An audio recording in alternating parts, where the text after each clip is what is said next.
ఈ రోజు మనందరం ఎప్పుడు కూడా ఎన్నికలు లాస్ట్ 1 ఇయర్ ఆలోచిస్తూ ఉంటారు. 4 ఏళ్లు పట్టించుకోకుండా లాస్ట్ 1 ఇయర్ క్యాంపెయిన్ చేస్తే, లేకుంటే మనం ఏదో చెప్తే ప్రజలు నమ్మడానికి సిద్ధంగా లేరు. అందుకే మొదటి సంవత్సరం నుంచి చిన్న పొరపాట్లుంటే కరెక్ట్ చేసుకుంటాం. మన పాలసీ నిర్ణయాలు ఏవైనా తప్పుంటే అవి కూడా సరిదిద్దుకుంటాం. మన పరిపాలనా విధానంలో ఏమైనా లోటుపాట్లుంటే అవి కూడా కరెక్ట్ చేసుకుందాం. మన ప్రవర్తనలో కూడా ప్రజలకు నచ్చని విషయాలు, మన కార్యకర్తలకు నచ్చని విషయాలుంటే అవి కూడా కరెక్ట్ చేసుకుందాం. కడాన మీరు ఒకటి గుర్తుపెట్టుకోవాలి, రైట్ పాత్ అనేది ఒకటే, ట్రూత్ అనేది ఒకటే. ప్రజలు మెచ్చాలి, కార్యకర్తలు ఆమోదించాలి.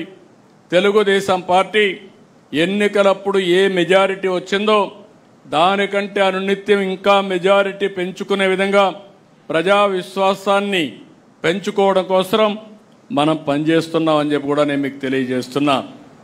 ఇది మీకు అందరికీ కూడా కొంత కొత్త అనిపించవచ్చు, ఏంటి ఇవన్నీ అవసరం అని అనిపించవచ్చు.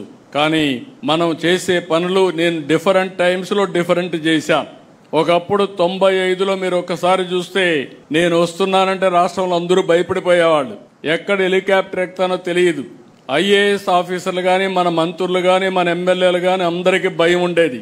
అందుకే తప్పులు చేయడానికి సాహసించేవాళ్ళు కాదు. ఇప్పుడు కాలం మారింది, కానీ టెక్నాలజీ వచ్చింది. మీకు పదే సమాచారం తీసుకొని చెప్పడం, చెప్పకపోతే మీరు వినకపోతే మీరే కాదు అధికార యంత్రాంగం కూడా ఏ విధంగా ప్రజాహితం కోసం పనులు చేయాలనో అవి మాత్రం తప్పవని మరొకసారి తెలియజేస్తున్నా. నిన్నే స్టార్ట్ చేశాను. ఇప్పటికే 4 ఎమ్మెల్యేలు పిలిపించి మాట్లాడాను. 1 to 1 మాట్లాడుతున్నా. అవసరమైతే ప్రతిరోజు 1 గంట పెట్టుకుంటా, ఒక 4 మీతో మాట్లాడతా, నిర్మోహమాటంగా మీకు చెప్తా, మీరు చెప్పింది వింటా, మళ్ళీ నేను గైడ్ చేస్తా. మారితే శుభం, మారకపోతే మనం ఏ విధంగా ముందుకు పోవాల్సిన అవసరం ఉంది. ఈ విషయం కూడా నేను చాలా స్పష్టంగా ఉన్నా. మొహమాటం లేదు, ఎవరి విషయంలో మొహమాటం లేదు.